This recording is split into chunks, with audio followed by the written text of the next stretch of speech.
ರಾಜ್ಯ ರಾಜಕಾರಣದಲ್ಲಿ ಕುರ್ಚಿ ಜಟಾಪಟಿಗೆ ಅಲ್ಪ ವಿರಾಮ ಘೋಷಣೆ ಮಾಡಿದ ಬೆನ್ನಲ್ಲೇ ಎರಡನೇ ಸುತ್ತಿನ breakfast meeting DCM DK Shivakumar ಅವರ ನಿವಾಸದಲ್ಲಿ ನಡೀತಾ ಇದೆ.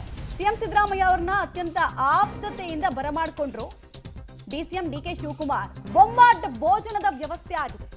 ಮೊನ್ನೆ ಡಿಕೆ ಶಿವಕುಮಾರ್ ಅವರಿಗೆ ಮೆನು ಹೇಗಿತ್ತು ಅಂದ್ರೆ ವೆಜ್ ಮೆನು, ಇಡ್ಲಿ ವಡೆ, ಕೇಸರಿ ಬಾತು, ಖಾರ ಬಾತು ಎಲ್ಲ ಇತ್ತು. ಇವತ್ತು ಸಿದ್ದರಾಮಯ್ಯ ಅವರು ಅತ್ಯಂತ ಇಷ್ಟಪಡುವಂತಹ ನಾಟಿ ಕೋಳಿ ಸಾರು ಮಾಡಿಸಿದ್ದಾರೆ. ಆಮೇಲೆ ನಾಟಿ ಕೋಳಿ ಫ್ರೈ ಅಂತ ಅವ್ರಿಗೆ ಏನೇನು ಇಷ್ಟ ಆಗುತ್ತೆ, ಬೂರಿ ಭೋಜನ, ಬೊಂಬಾಟ್ ಭೋಜನದ ವ್ಯವಸ್ಥೆ ಡಿಸಿಎಂ ಡಿಕೆ ಶಿವಕುಮಾರ್ ಅವರ ನಿವಾಸದಲ್ಲಿ ಇದೆ. ಇನ್ನೇನು ಸ್ವಲ್ಪ ಹೊತ್ತಲ್ಲಿ ಬಡಿಸಿ ಬಂದಂತಹ ಅತಿಥಿಯನ್ನ ಸಂತೃಪ್ತಿ ಪಡಿಸುವಂತಹ ಕೆಲಸಕ್ಕೆ ಡಿಕೆ ಬ್ರದರ್ಸ್ ಮುಂದಾಗ್ತಾ ಇದ್ದಾರೆ.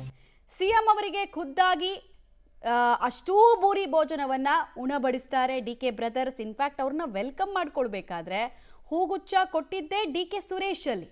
ಡಿಕೆ ಶಿವಕುಮಾರ್ ಪಕ್ಕದಲ್ಲಿ ಅವರ ಬೆನ್ನೆಲುಬಾಗಿ ನಿಂತಿರೋದು ಡಿಕೆ ಸುರೇಶ್.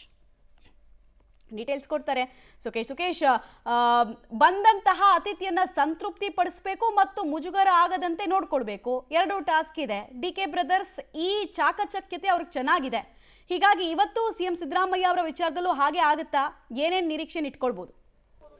ಖಂಡಿತ ಮಮತಾ, ಯಾಕಂದ್ರೆ ರಾಜಕೀಯವಾಗಿ ಎದುರಾಳಿಗಳಾಗುವಂಥದ್ದು ಬೇರೆ, ರಾಜಕೀಯ ಭಿನ್ನ ಅಭಿಪ್ರಾಯಗಳು ಬರುವಂಥದ್ದು ಬೇರೆ, ಆದರೆ ಮನೆಗೆ ಬಂದಂಥ ಅತಿಥಿಯನ್ನು ಸತ್ಕಾರ ಮಾಡುವಂಥದ್ದು ಬೇರೆ ವಿಚಾರ. ಹಾಗಾಗಿ ವಿಶೇಷವಾಗಿ ರಾಜಕಾರಣದಲ್ಲಿ ಇರುವಂಥವ್ರಿಗೆ ಇವೆಲ್ಲವೂ ಕೂಡ ಹೊಸತು ಅಲ್ಲ.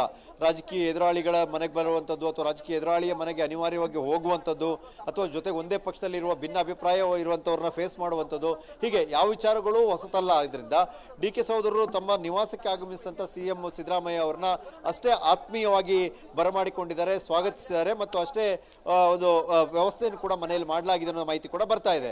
ಆದರೆ ಈ ಬ್ರೇಕ್ಫಾಸ್ಟ್ ಮೀಟಿಂಗ್ ನ ಔಟ್ಪುಟ್ ಏನು ಅನ್ನೋದು ಕೂಡ ಪ್ರಮುಖವಾಗುತ್ತೆ. ಆದರೆ ಸಿಎಂ ಸಿದ್ದರಾಮಯ್ಯ ನಿವಾಸದಲ್ಲಿ ನಡೆದಂತ ಬ್ರೇಕ್ಫಾಸ್ಟ್ ಮೀಟಿಂಗು ಸಾಕಷ್ಟು ಮಹತ್ವವನ್ನು ಪಡೆದುಕೊಂಡಿತ್ತು. ಮೊದಲ ಬ್ರೇಕ್ಫಾಸ್ಟ್ ಮೀಟಿಂಗ್ ಹೈಕಮಾಂಡ್ ಸೂಚನೆಯ ಮೇರೆಗೆ ಮತ್ತು ಇಬ್ಬರು ಕೂಡ ಬಹಿರಂಗವಾಗಿ ಒಬ್ಬರಿಗೊಬ್ಬರು ಕೌಂಟರ್ ಮಾಡಿಕೊಂಡ ನಂತರದಲ್ಲಿ ನಡೆದಂತ ಬ್ರೇಕ್ಫಾಸ್ಟ್ ಮೀಟಿಂಗ್.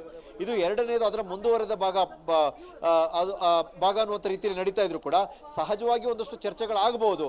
ಇಲ್ಲಿನ ವಿಶೇಷವಾಗಿ ಆಡಳಿತದ ವಿಚಾರ ಮತ್ತು ದೆಹಲಿಗೆ ಹೋಗುವಂತ ವಿಚಾರವೂ ಸೇರಿದಂತೆ ಕೆಲವು ಪ್ರಮುಖ ವಿಚಾರಗಳನ್ನು ಚರ್ಚೆ ಮಾಡುವಂತ ಸಾಧ್ಯತೆ ಇರುವಂತದ್ದು. ಹಾಗಾಗಿ ದೆಹಲಿಯಲ್ಲೂ ಕೂಡ ಸಂಸದರು ಮತ್ತು ಕೇಂದ್ರ ಸಚಿವರ ಭೇಟಿಯ ವಿಚಾರ ಕೂಡ ಪ್ರಸ್ತಾಪಿಸುವಂತ ಸಾಧ್ಯತೆ ಇದೆ. ಇವೆಲ್ಲ ವಿಚಾರಗಳಾಗಿ ಆಡಳಿತಾತ್ಮಕವಾದ ವಿಚಾರಗಳಿಗೆ ಹೆಚ್ಚಿನ ಒತ್ತು ಇದರಲ್ಲಿ ನೀಡುವಂತ ಸಾಧ್ಯತೆ ಇದೆ ಮಮತಾ.